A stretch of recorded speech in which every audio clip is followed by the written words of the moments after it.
नमस्कार। आज के इस मास्टर क्लास विश्लेषण में हम भारत के गणतंत्र की नींव को पूरी तरह से डिकोड करने जा रहे हैं। हम कॉन्स्टिट्यूशनल लॉ के उन अकाट्य स्तंभों को समझेंगे जिन पर दुनिया का सबसे बड़ा लोकतंत्र गर्व से खड़ा है। याद रखिए, संविधान सिर्फ एक कानूनी ढांचा नहीं है, बल्कि इस देश को चलाने वाली सर्वोच्च शक्ति है। तो बिना वक्त जाया किए सीधे इस विषय में उतरते हैं। आज के विश्लेषण का एजेंडा बिल्कुल स्पष्ट है। हम 5 अहम हिस्सों पर बात करेंगे। पहला, लेजिस्लेचर और एग्जीक्यूटिव का तालमेल। दूसरा, जुडिशरी और कोलेजियम का विकास। तीसरा, फेडरलिज्म और सेंटर स्टेट संबंध। चौथा, ट्रेड, सर्विसेज और इलेक्शंस का ढांचा। और आखिर में, इमरजेंसीज और बेसिक स्ट्रक्चर के बेहद अहम सिद्धांत। तो चलिए पहली यूनिट से शुरुआत करते हैं, लेजिस्लेचर और एग्जीक्यूटिव। एग्जीक्यूटिव शक्तियों की तुलना समझना वाकई बहुत दिलचस्प है। एक तरफ हमारे प्रेसिडेंट हैं, जो कॉन्स्टिट्यूशनल हेड तो हैं, उनके पास व्यापक राष्ट्रीय शक्तियां भी हैं, लेकिन 44th अमेंडमेंट के बाद वो पूरी तरह से कैबिनेट की एडवाइस से बंधे हुए हैं।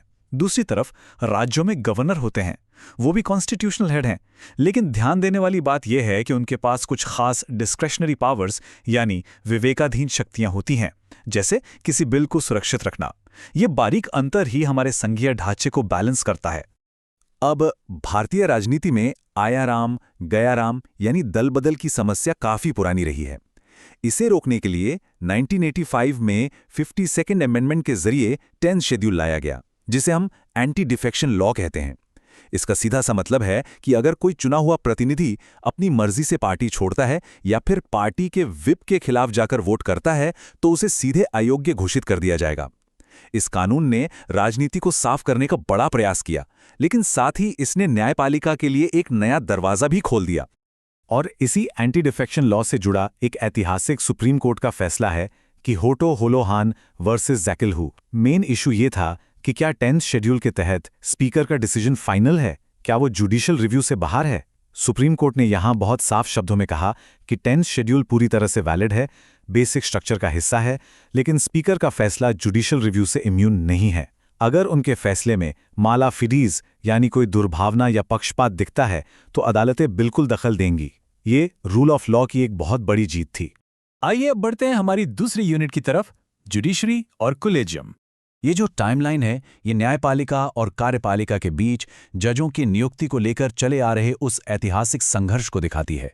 1950 में संविधान लागू होने से लेकर 1994 के सेकंड जजेस केस में कोलेजियम व्यवस्था के जन्म तक, और फिर 2014 में सरकार द्वारा लाए गए एनजेएसी और 2016 में सुप्रीम कोर्ट द्वारा उसे स्ट्राइक डाउन करने तक, ये पूरी क्रोनोलॉजी दिखाती है कि जुडिशरी ने खुद को एग्जीक्यूटिव के प्रभाव से आज़ाद रखने के लिए कितनी लंबी लड़ाई लड़ी है।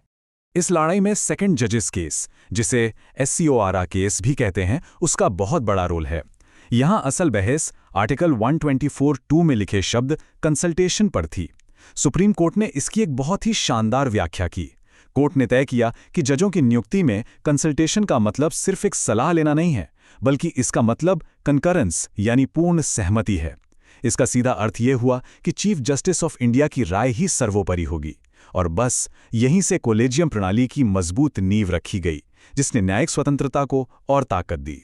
लेकिन ये मामला वहां शांत नहीं हुआ। 4th जजेस केस, जिसे हम NJAC केस के नाम से भी जानते हैं, एक तरह का महाकाव्य जैसा संवैधानिक टकराव था। हुआ ये कि संसद ने 99th अमेंडमेंट पास किया और कोलेजियम को हटाकर NJAC लागू कर दिया, जिसमें लॉ मिनिस्टर भी शामिल थे।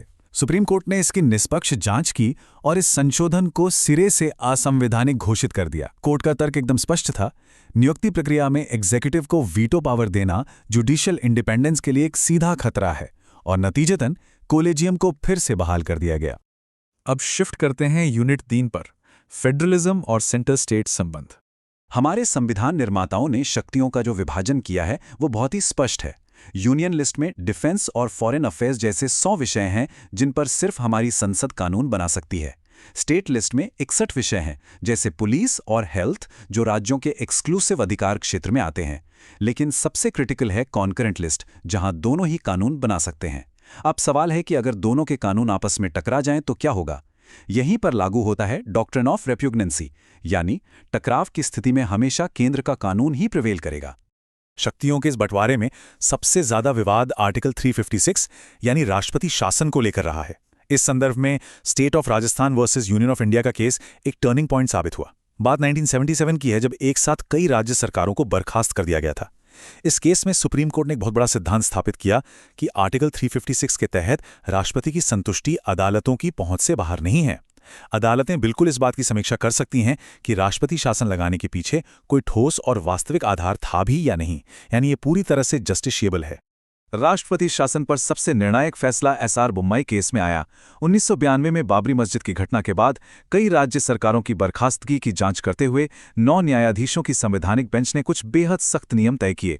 कोर्ट का सबसे कड़ा मैंडेट ये था कि किसी भी सरकार के बहुमत का परीक्षण केवल और केवल सदन के पटल पर यानी फ्लोर टेस्ट के जरिए ही होगा। साथ ही इसी ऐतिहासिक फैसले में यह भी स्थापित किया गया कि सेक्युलरिज्म हमारे संविधान के बेसिक स्ट्रक्चर का एक अभिन्न हिस्सा है। चलिए आगे बढ़ते हैं यूनिट 4 की ओर, ट्रेड, सर्विसेज और इलेक्शंस। पूरे भारत की आर्थिक एकता को सुनिश्चित करने का काम करता है आर्टिकल 301।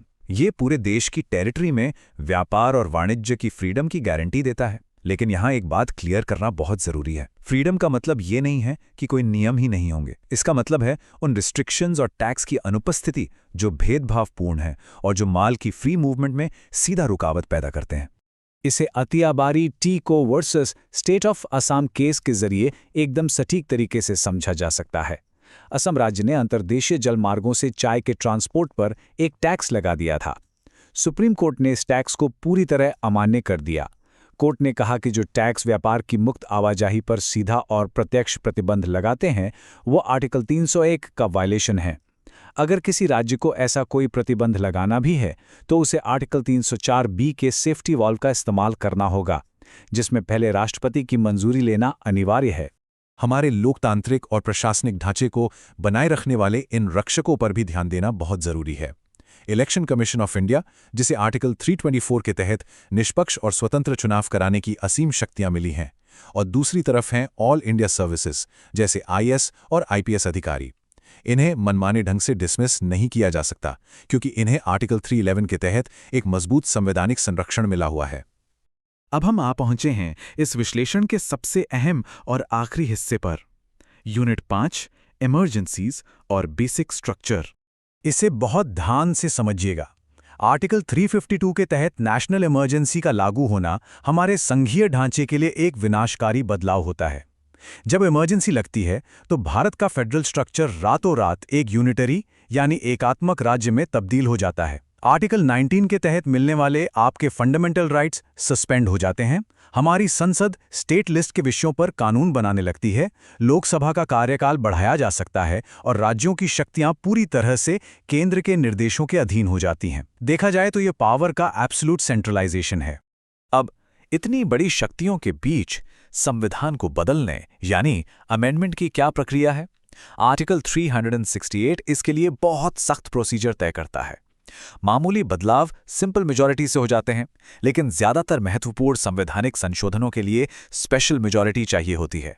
और अगर संशोधन ऐसा है जो भारत के संघीय ढांचे को ही बदल रहा है, तो संसद में स्पेशल मेजॉरिटी के साथ साथ आधे से अधिक राज्यों का रैटिफिकेशन भी अनिवार्य होता है। लेकिन क्या संसद की ये संशोधन करने की शक्ति असीमित है? बिल्कुल नहीं। और यहीं से जन्म होता है संविधान के उस अदृश्य किले का जिसे हम बेसिक स्ट्रक्चर डॉक्ट्रिन कहते हैं। ये वो बुनियादी वास्तुकला है जिसे किसी भी बहुमत के जरिए नष्ट नहीं किया जा सकता। और इसी सिद्धांत के तहत 9th शेड्यूल को लेकर एक बड़ा टकराव शुरू हुआ, जिसका इस्तेमाल सरकारें उन कानूनों को छिपाने के लिए करती थीं जिन्हें वो जुडिशियल रिव्यू से बचाना चाहती थीं। ये पूरा टकराव खत्म हुआ IR Coelho versus state of Tamil Nadu के ऐतिहासिक फैसले के साथ।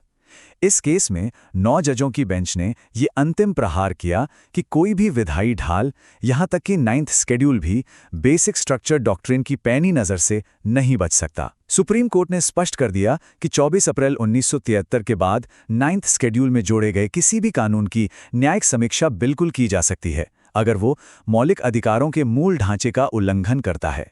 ये जुडिशरी का एक बेहद कड़ा और स्पष्ट स्टैंड था। तो इस पूरे विश्लेषण के बाद एक बहुत गहरा सवाल हमारे सामने खड़ा होता है।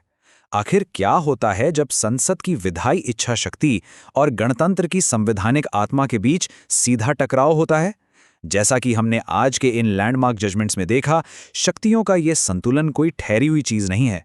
ये एक लगातार इवॉल्व होने वाला, कभी-कभी तनावपूर्ण लेकिन एक बेहद शानदार संघर्ष है जो हमारे लोकतंत्र को जिंदा रखता है। आज के इस गंभीर और विस्तृत विश्लेषण में हमारे साथ जुड़ने के लिए आपका बहुत बहुत धन्यवाद। इस विषय पर और सोचिए, क्योंकि संविधान सिर्फ एक किताब नहीं है, ये इस गणतंत्र का वर्तमान और भविष्य है।